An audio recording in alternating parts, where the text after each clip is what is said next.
Okay, so we are starting this new year. It's been really gloomy and cloudy. It's actually been raining this week. Temperatures have come up just above the freezing mark. So it's just been a muddy, kind of wet mess out here. But look at today. The temperatures really came up today. I think it's 8 degrees and it is sunny. And oh man, it feels so good to be outside in the sunshine. I just feel like my motivation and my energy levels are so much higher when the sun is shining. So this is wonderful. But yeah, January for me is just getting reset. Not my favorite month in terms of work. I'd much rather be out here, which is why I'm very happy today. But very important stuff for me to do. And it is way quieter and calming. So it is a good month to just recharge physically and get ready to gear up for another season. So today I've been trying to clean up some of the stuff I didn't get finished before the snow started flying in December. So I still had hoses out, some irrigation things, just some things I want to rearrange from my barn garage is a mess. So I'm probably not going to get that done today, but there's just stuff to be put away, cleaned up, chucked. And then I walked by this. My son is trying to help me get organized. And this is drip line that I used a number of years ago. And so this is actually a pile of mess here that I need to go through and put away. But this is actually one that I'm going to chuck. And then I thought this tied in well to I've had someone ask me about why I don't use drip line and why I overhead water, or if I only overhead water. Yeah, I used to use drip line. I have a lot of drip line on my farm, but I haven't used it, I think now for 3 or 4 years. And before that, I was just using it on my lisianthus. But I think drip line and watering by overhead irrigation is, it's a hard question to answer. What I do probably won't work for the next flower farmer. I think a lot depends on what kind of soil you have, what kind of how much water you have to work with, what's your pressure, how can you get it into your field or into your garden. There's so many different variables that will determine how you want to water your garden, or your if you're a farmer, how you want to water your field. I thought that I wanted to go drip line. I thought I would really like it, because then I thought I could be watering during the day when it's sunny, because overhead irrigation, they say, evaporates a lot. You need to water really early in the morning or really late in the day so that you're not losing water to evaporation. They also say overhead irrigation can cause disease. You just have more problems with the leaves getting wet. I thought I wanted to go drip for those reasons. And once I had it set up in my field, I didn't mind drip irrigation, and we did do that for a number of years. But as you can tell, since I've started my YouTube channel, you haven't seen me use drip irrigation at all.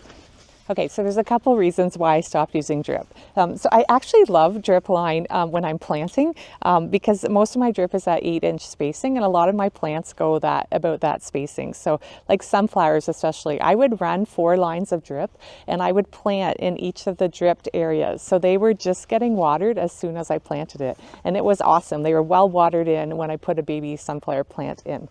But the problem is when the sun, it moves the drip line around when the plastic expands and shrinks and the wind gets at it and whatnot. So the drips were never always staying on where the baby plant was. So the next time I'd always have to do some kind of overhead watering to make sure each of the baby plants still didn't dry out. So I would have a soaker hose or a wand or something to do that. And the second thing was when I want to weed my clay. I have clay, it's getting a lot better now, but it was like when clay dries out, it's like a rock. You can't pull any kind of weed root out of it. Really hard to work with. So anytime I wanted to weed a bed, I would soak it, and not with drip line, because I never felt like where the 2 drips dripped that they really connected on the surface, and that I could weed in between where the 2 drips were well. So I would overhead water that bed.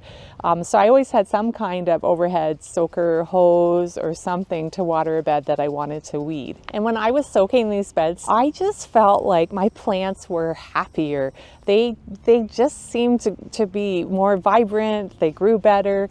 I don't know, there's no scientific thing here. It was just me looking at them thinking, you look better. And so I actually think a lot probably has to do with the life in the soil. Like, it needs moisture down there, and if it dries out, it dies. And so all your fungi and bacteria, they need that moisture. And I never felt like the drips really connected throughout my whole bed. I just felt like I had wet tunnels going down. And even with clay, it says it's supposed to spread and connect, and I just never was confident or felt like that was really happening.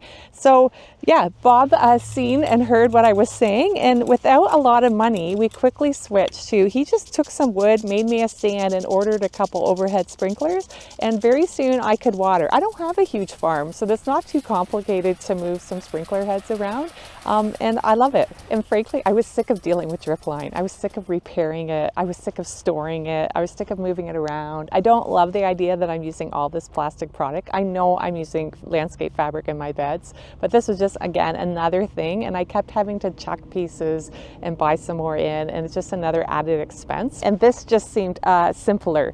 So I have a lot of water. I have a good pump. I have clay soil. I think sandy soil would change your decision possibly on whether you want to overhead water. I don't have a huge field, and I've not noticed any disease in my plants when I've overhead watered. Okay, and after saying all of that, here's my pile of drip line, and I am planning on using this year, hopefully. Fingers crossed, there's no cutworm, and I really want to plant my lisianthus into landscape fabric again with drip line underneath it, because I don't find that rain goes through or overhead irrigation goes through landscape fabric very well. So in order to water them, I need the drip line underneath. So that's the plan. I'm only going to use it on lisianthus, hopefully, and then the rest of my field, to answer the question, is going to be only overhead irrigation.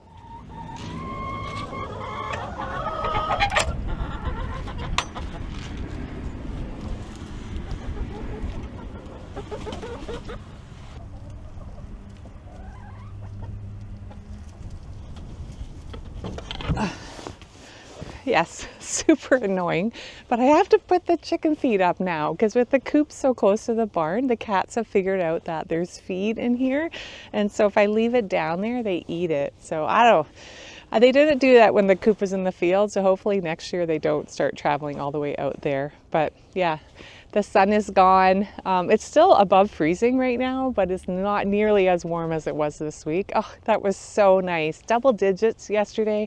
Crazy windy out here, but I still got some more things cleaned up. But a lot of the week was in the house. I'm really happy to report that I got 2 seed orders out, so I'm not done. More seeds need to be ordered, but I'm super happy to get some of that early stuff ordered, and hopefully it will arrive next week. But yeah, a lot of computer time and a lot of cleanup this week, and that was pretty much it. And I didn't start any seeds, which normally I do the first week of January, but I didn't. So that will be happening next week. Hopefully I can get myself organized there and get those going. But thanks for sending all the suggestions at the end of last week's video for things you want to see or hear me talk about. I appreciate that. You can keep them coming. I'll try to address them in the next couple months. And yeah, so thanks for the comments, the likes, the subscribing. Love it all, and I'll see you again next time.